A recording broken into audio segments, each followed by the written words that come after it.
Si les trous noirs sont parmi les objets les plus fascinants de notre univers, ils sont également les plus mystérieux.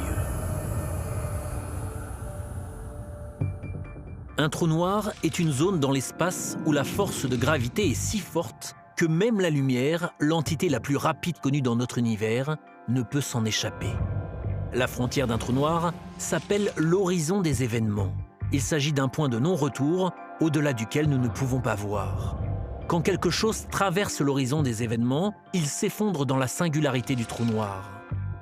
Cette singularité est un point infiniment petit et dense où l'espace, le temps et les lois de la physique ne s'appliquent plus. Les scientifiques ont théorisé plusieurs types de trous noirs différents, les stellaires et les supermassifs étant les plus communs. Les trous noirs stellaires se forment lorsque des étoiles massives meurent et s'écroulent. Ils ont une masse 10 à 20 fois supérieure à celle de notre Soleil et sont éparpillés à travers tout l'univers. Il pourrait y avoir des millions de ces trous noirs stellaires rien que dans la Voie lactée.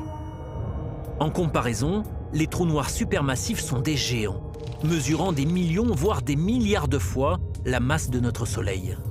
Les scientifiques ne peuvent que supposer comment ils se forment, mais nous savons qu'ils existent au centre de presque toutes les grandes galaxies, y compris la nôtre. Sagittaire A, le trou noir supermassif au centre de la Voie lactée, a une masse d'environ 4 millions de soleils et a un diamètre équivalent à la distance entre la Terre et notre Soleil.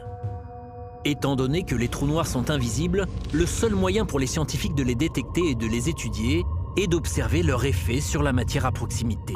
Cela inclut les disques d'accrétion, disques composés de particules qui se forment lorsque les gaz et la poussière tombent vers un trou noir, ainsi que les quasars, jets de particules qui explosent depuis des trous noirs supermassifs. Les trous noirs sont restés inconnus jusqu'au XXe siècle. En 1916, en utilisant la théorie de la relativité générale d'Einstein, un physicien allemand nommé Karl Schwarzschild a pu calculer que toute masse peut devenir un trou noir si elle est suffisamment comprimée.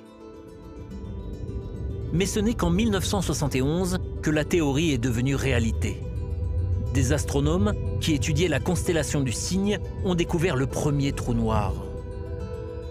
Un nombre incalculable de trous noirs sont dispersés à travers l'univers, déformant constamment l'espace et le temps, altérant des galaxies entières et inspirant sans cesse aussi bien les scientifiques que notre imaginaire.